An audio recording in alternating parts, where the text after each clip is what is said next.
recomeça daqui a pouquinho vai recomeçar o julgamento no Tribunal Regional do Paraná, que pode cassar o mandato do senador Sérgio Moro. Acho que não vai não, hein?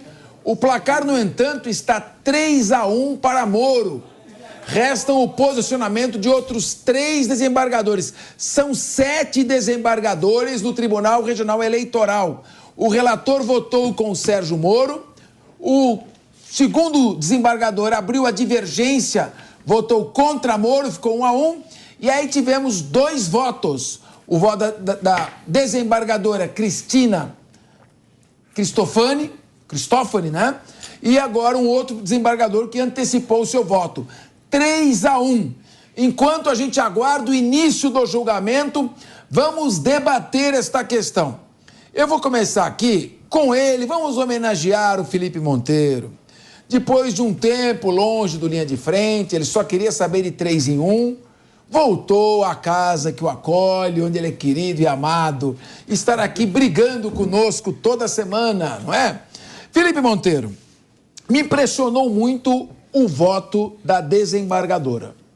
Ela disse o seguinte: olha, em primeiro lugar, a ação do Ministério Público, a ação do PT e do PL, que pediram juntos a cassação do mandato de Sérgio Moro, não especificou quais gastos eram do partido e quais gastos eram de Sérgio Moro. Presume-se que muitos desses gastos eram do Sérgio Moro.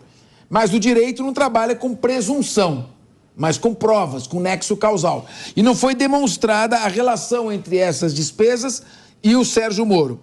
Segundo, não se sabe quantos outros candidatos ao Senado do Paraná gastaram nas suas campanhas. Quanto que cada um gastou na sua pré-campanha? O Moro também não se sabe quanto ele gastou. Então, como é que você vai fazer a comparação entre os gastos do partido, que não se sabe se foram para Sérgio Moro, e os gastos de pré-campanha dos candidatos ao Senado? Você vai dizer, pera um pouquinho, mas ele fez uma pré-candidatura para presidente, os outros pré-candidatura para o Senado. Como é que fica essa questão entre a ilação, a presunção, o fato, ou você acha mesmo que o Sérgio Moro abusou do poder econômico e tem que ter o mandato cassado? Bom, Capês, primeiramente, queria dar boa tarde para os nossos espectadores, nossos ouvintes. Nessa primeira hora nós estamos também nas rádios do Brasil todo. Queria cumprimentar os meus parceiros de mesa e agradecer a você, Capês, porque finalmente você me tirou da geladeira e me convidou de novo para o Linha de Frente, né? As pessoas não sabem, mas eu fui... Como eu sou de esquerda aqui, eu sou mais discriminado aqui no programa, né? E o Capês me deixou de lado, né? E o Diego, como bom político que é, né, fez politicagem com medo de debater comigo. Aí, né? Olha pra câmera. E resolveu também dar voz ao Capês e me tirar do Linha de Frente. Mas agora eu cheguei. Eu cheguei aqui para não deixar esses meus amigos, né, o da Luz, o Belucci, o Diego, falar as coisas que eles falam normalmente, sem um contraponto, né? Então eu cheguei aqui para evitar isso.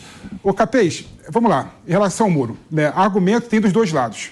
Tá? Argumento tem dos dois lados. Tanto o argumento que o relator do caso do Moro julgou favorável ao Moro são argumentos jurídicos plausíveis, são argumentos jurídicos que fazem todo sentido, quanto também o voto do revisor também faz todo sentido, né?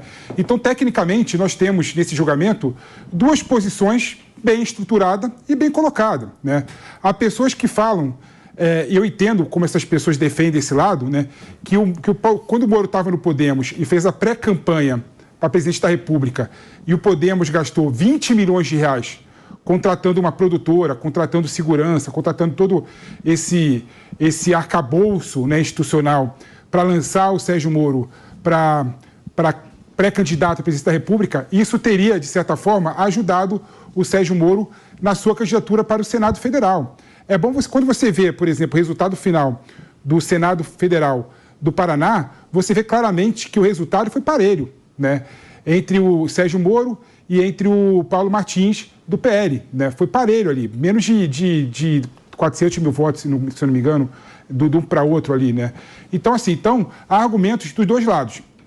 O que nós estamos vendo aqui no meu modo de ver, claramente... Felipe Monteiro, nesse momento, embora estejamos ouvindo aí os seus comentários muito ponderados, está começando o julgamento. Vamos ver como é que vai votar o próximo desembargador que está aí, Júlio Jacob Júnior, que está votando. Vamos acompanhar o voto que pode definir a favor da candidatura de Sérgio Moro no Tribunal Regional Eleitoral do Paraná. Vamos ouvir.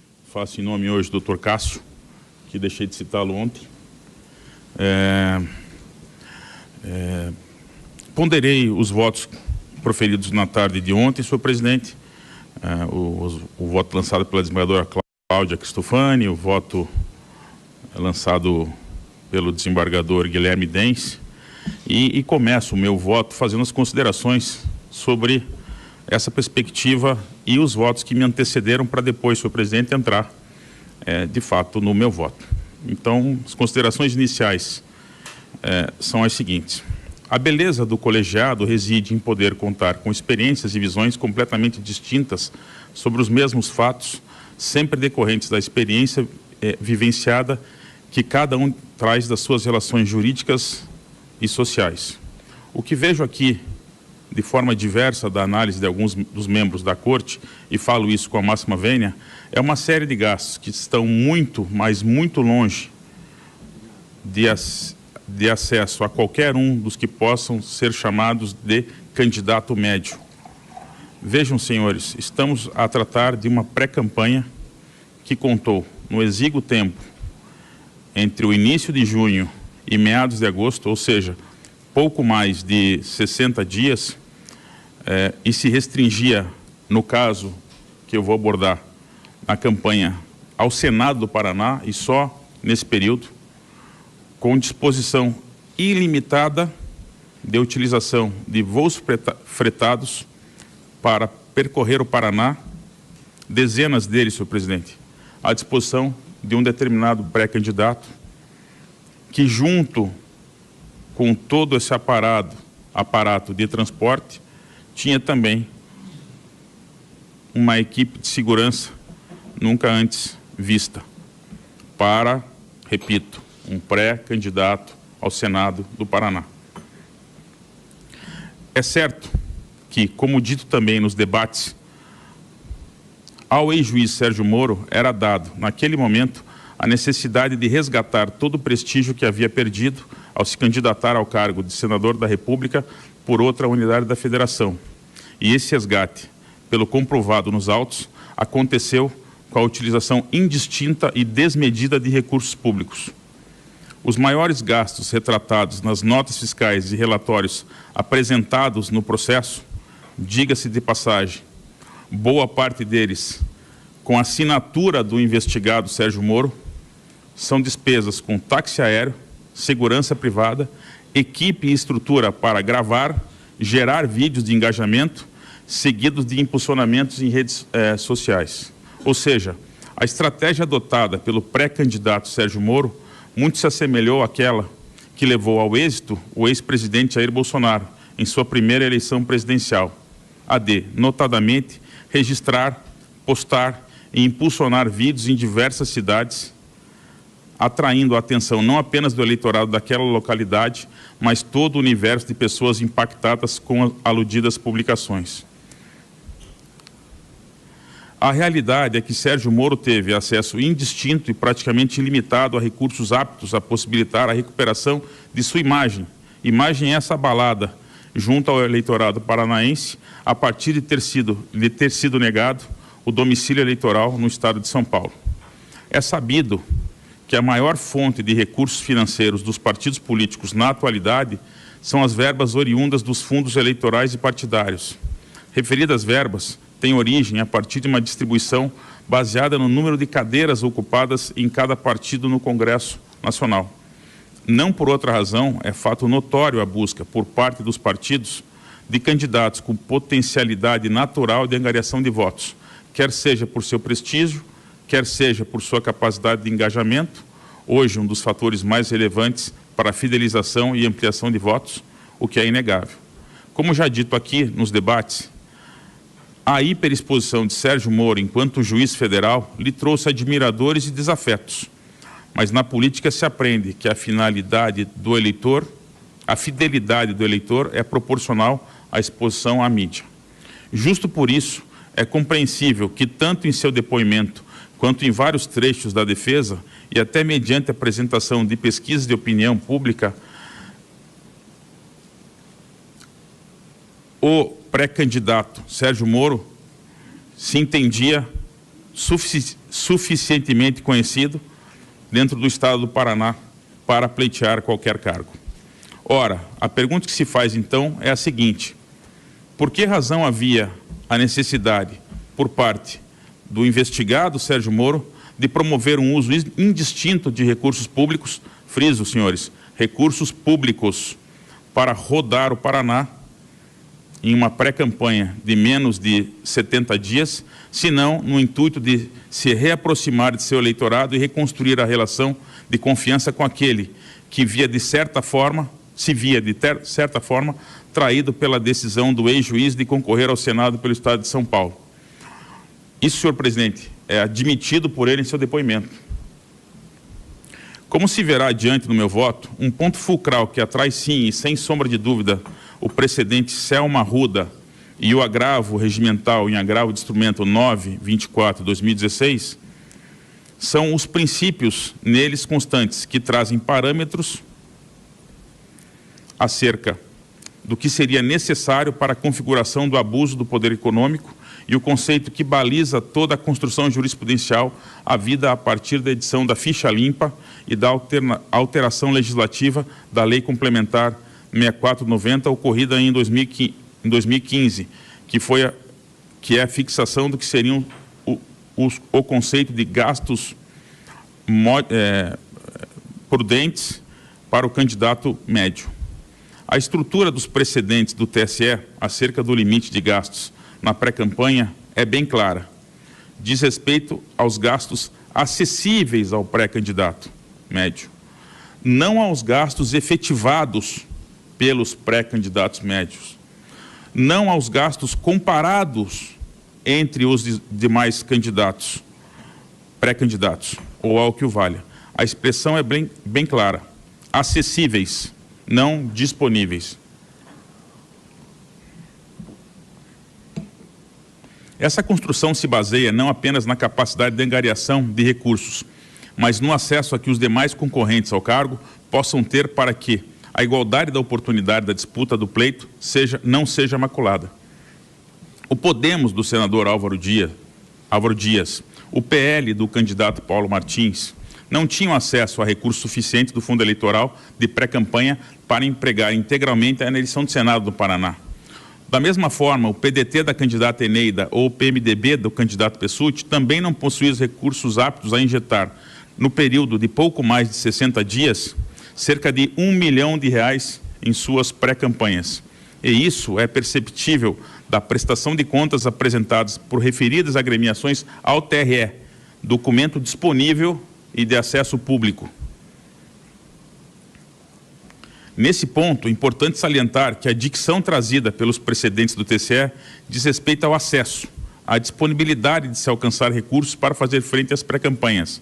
Daí porque, com a devida vênia, torna-se imprópria a comparação do que foi efetivamente gasto por cada pré-candidato, como faz crer algum dos votos anteriormente proferidos.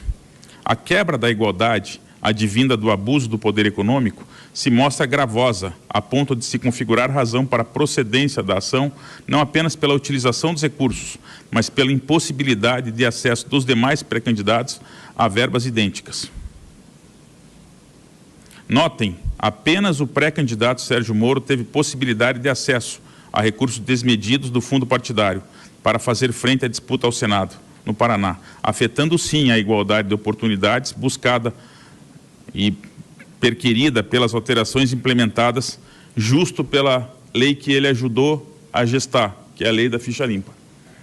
Entendo necessário, finalmente, ainda de forma introdutória, trazer para o debate algo que considero extremamente relevante, que é a evolução legislativa que também impacta na evolução jurisprudencial atualmente adotada pelo TSE. Isso porque, quando da aprovação da lei da Ficha Limpa, em junho de 2010, e que incluiu em nosso ordenamento jurídico novos casos de inelegibilidade que visaram proteger a probidade e a moralidade no exercício do mandato, se incluiu ainda no artigo 20, inciso 6º, dispositivo que afastou a necessidade de haver potencialidade do abuso em si para alterar ou influenciar o resultado eleitoral. Vejam, senhores, até a edição de aludida norma, havia necessidade para a configuração do abuso da comprovação de que ele fosse fundamental na alteração e na influência do resultado eleitoral. Contudo, esse princípio caiu por terra desde então, e em decorrência desse dispositivo e em decorrência de expressa disposição legal. Não se trata de construção jurisprudencial.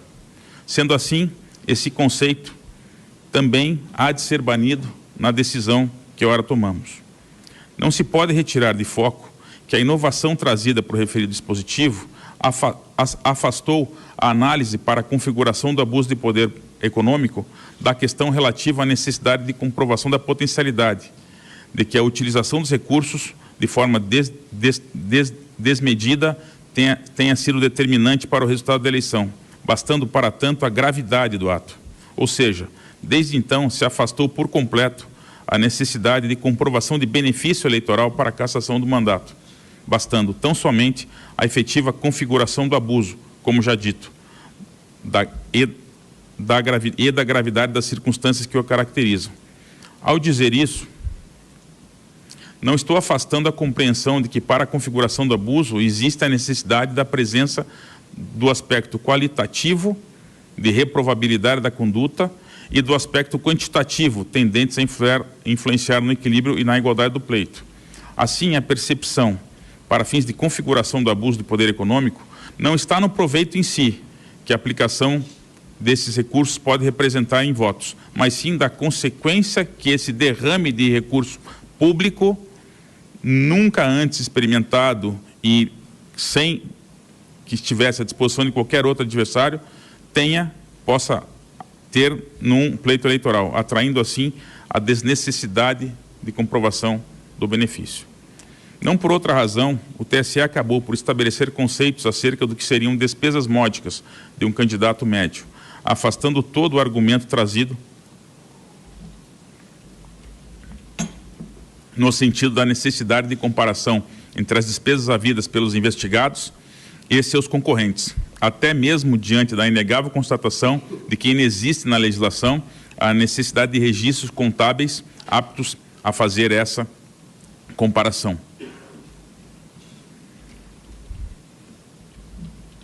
De minha parte, com a máxima vênia aos votos que me antecederam, no caso concreto, entendo haver prova robusta nos autos, desorganizada é certo, mas robusta, de que o acesso desmedido a recursos financeiros em favor do investigado Sérgio Moro possui aspectos quantitativos aptos a desequilibrar a igualdade do pleito, ao mesmo tempo que se está presente o aspecto qualitativo de reprovabilidade da conduta, em especial decorrente da utilização de recursos do fundo partidário em benefício exclusivo de sua candidatura.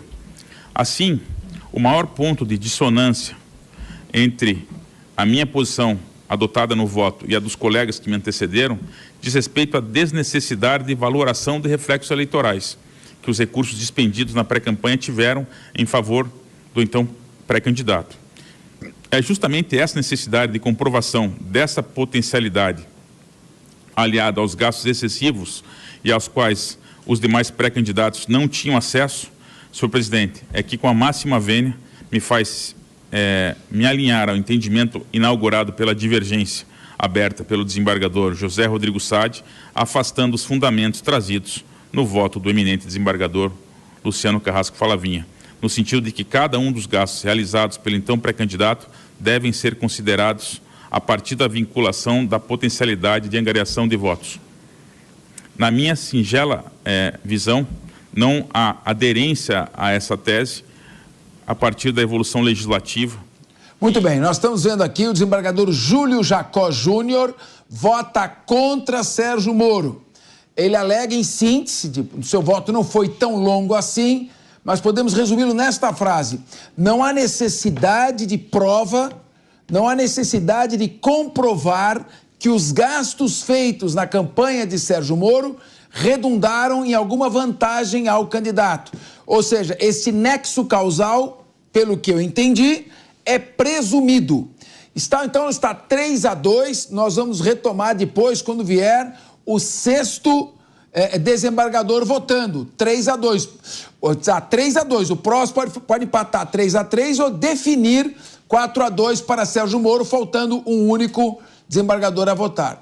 Bom, quem estava conosco era aqui o nosso Felipe Monteiro, depois de um longo e tenebroso inverno, retornando à casa paterna, está aqui conosco, mas eu achei que ele está meio tucano, deu uma tucanada.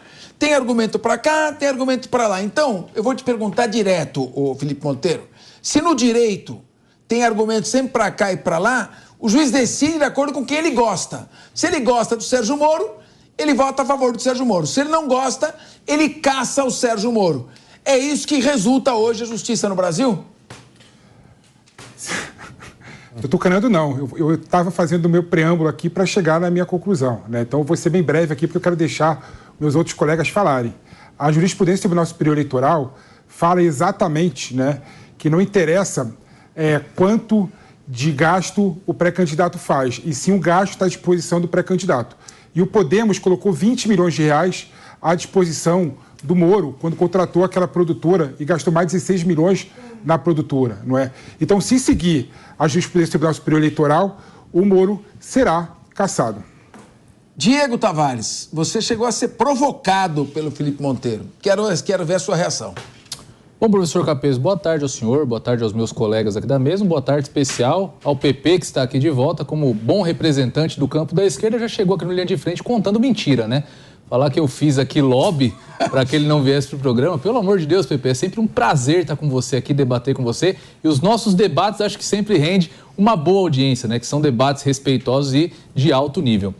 Mas, professor Capês, nessa primeira pauta eu concordo com a sabonetada do PP. De fato, tem bons argumentos para ambos os lados. Discordo da conclusão dele de que a jurisprudência do TSE milita no sentido de que esses gastos, independentemente de ter sido aproveitados ou não pelo candidato, devem ser de responsabilidade do pré-candidato. Isso, enfim, cria uma vagueza muito grande para uma norma de caráter restritivo, que, como nós sabemos, tem que ser objetiva, tem que dizer exatamente aquilo que é errado, justamente porque a sua consequência é a restrição de um direito. E o que nós temos aí sim na jurisprudência do TSE é que gastos como, por exemplo, advogado, segurança, motorista, não são gastos que podem ser configurados com pré-campanha. E a maioria dos gastos apontados, tanto na representação do PT quanto na do PL, são gastos dessa natureza. Poucos gastos que, de fato, foram aproveitados pelo Sérgio Moro enquanto pré-candidato à presidência. Bem por isso existe até uma disparidade. O PP falou aqui nos 20 milhões é o que diz o PT. O PL fala em 7,5 milhões. A defesa do Sérgio Moro fala em 150 mil reais. O voto do relator constatou ali outra cifra. Então, existe dentro da própria justiça eleitoral uma discussão muito grande acerca de quais gastos seriam efetivamente gastos de pré-campanha.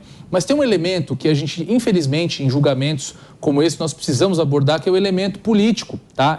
Seria muita inocência dizer que não vai ter influência política num julgamento dessa natureza. E o que eu tenho sentido é que não existe uma predisposição política na cassação do Sérgio Moro, em que pese ele tenha sido aí um grande nome da Lava Jato, um grande antagonista do próprio presidente da República, Moro hoje não é de fato um senador de oposição.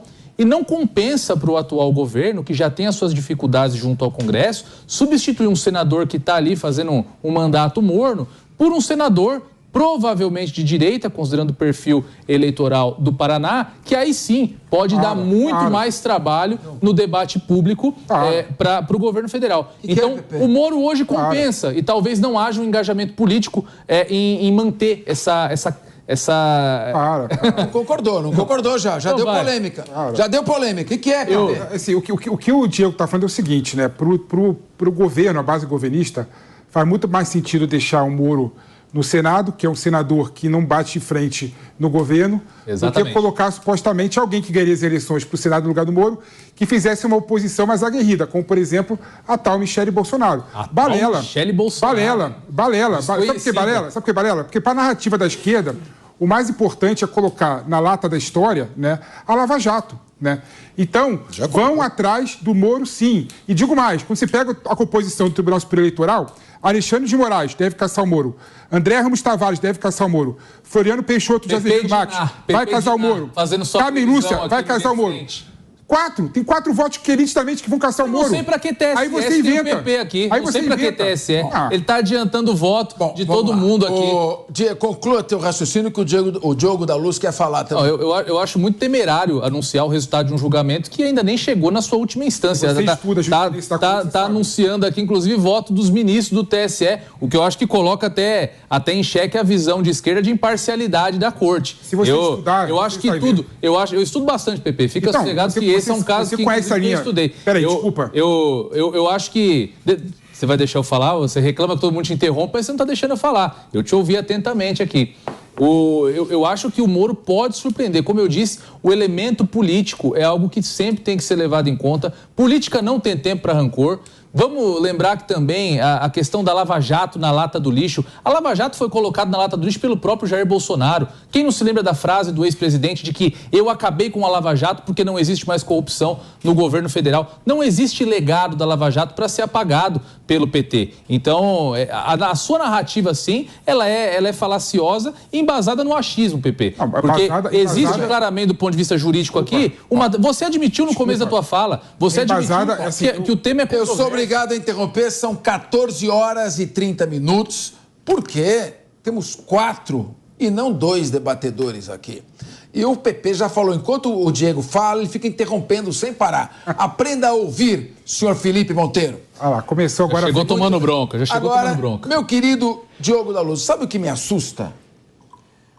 16 milhões na pré-campanha. Mais 4 na campanha, dinheiro público.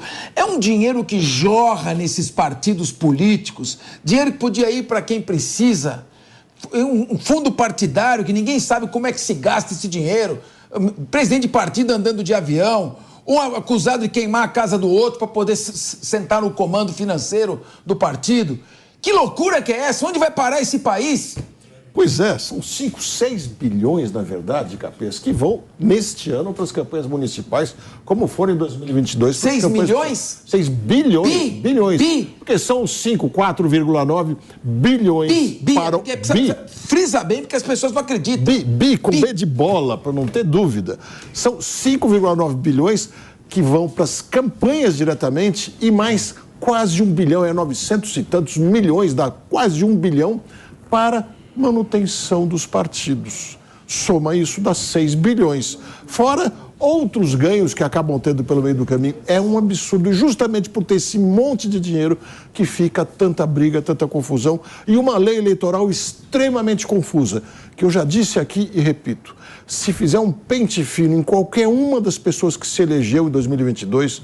nenhuma passa pela lei eleitoral 100%, está sujeita à cassação. Não é diferente com o Sérgio Moro. Mas eu acho que esse julgamento é eminentemente político desde o início. Quando o PL de um lado e PT do outro se juntaram para propor essa ação, cada um propor a seu tempo, mas propuseram ação dizendo praticamente as mesmas coisas, eles se uniram porque queriam mostrar claramente que Sérgio Moro precisava ser banido porque mexeu com o sistema, mexeu com todos. Só que com o andar da carruagem, eles foram percebendo que talvez não fosse tão interessante assim que o Sérgio Moro fosse cassado. Porque perceberam que ele já é uma pessoa enfraquecida como senador. É um lobo solitário.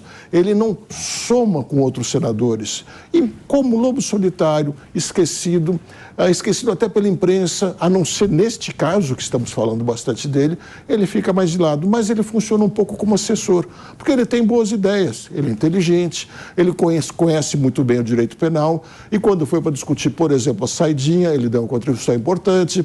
Então as pessoas estão começando a achar que talvez seja melhor deixá-lo lá. E eu insisto que é eminente político o processo, porque PT e PL reclamaram de gastos da pré-campanha, o que a lei não especifica claramente qual é o limite.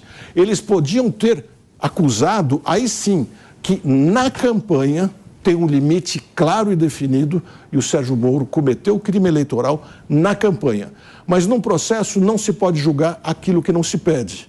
Na campanha, o Sérgio Moro podia ter gasto 4,4 milhões de reais e declarou e assinou que gastou 5,4 milhões, ou seja, 1 milhão a mais do que podia. Ali seria o caso de caçar. Agora, por que não interessa mais também?